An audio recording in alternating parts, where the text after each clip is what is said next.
ورا پرخودرس پودکسته.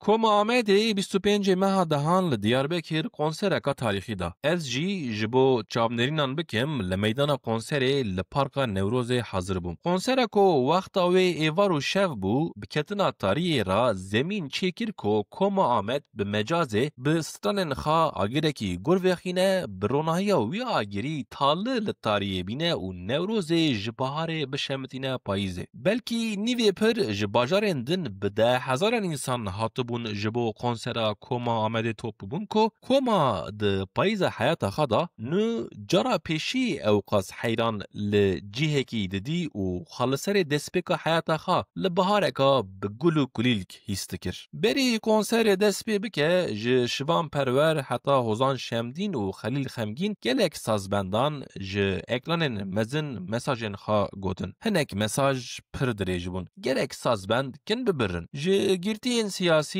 mesajı Adnan Selçuk Mızraklı bi Türkiye mesajeka zaman edebi bu u tesir li hayranan kir. Mesajı Selahattin Demirtaş teviko hayranen wî u çepikên wî zêde bûn jî ji ber ku ew bi Kurdî bû û ne stîla Demirtaş bû tim meneya Kur neda û sivik ma. Paşê serok û rêberên belediye û partiyan peyvîn û peyvîn peyvîn û peyvîn peyvîn û peyvîn ku millet pê pir aciz bû. Çünkü ew serok û rêber ji kontekstê ji konsera Koma Ahmet pir dûr diketinin û dirêjbûna şûr û gotinên wan tesîr li derahan tenê hêrsa millet radikir. Xanima konsera Koma Ahmet pêşkeş dikir jî gava piştî wana xaftinan mikrofon dîsa girt got sebra we nema newsa. Na, nema û Koma Ahmet bi Amediyê derket ser sahneyê. Nola ko Slavek be li Amedê. Texmîn dikim ku bi hezaran heyranên Koma Amedê hîn jî dibêjin qey qes ji Amediyê Amede Diyarbekir'e. Lê va malumata şaş be jî tiştekî mîna xeletî meşhûr be jî Amed jî nola Amediyê bi vê stanê pir kêfxweş bû gozelê gozelê. Dûra geh bi sewtên slow geh bi rîtmên reqs û govendê dewam kir konserê û raber kir ku milletê me gotinên strana nizane. Çigava Koma Ahmet berê mikrofonê da heyranên xwe deng tim hindik bû. Ticarî bilind nebû. Tenê di êvareyê da di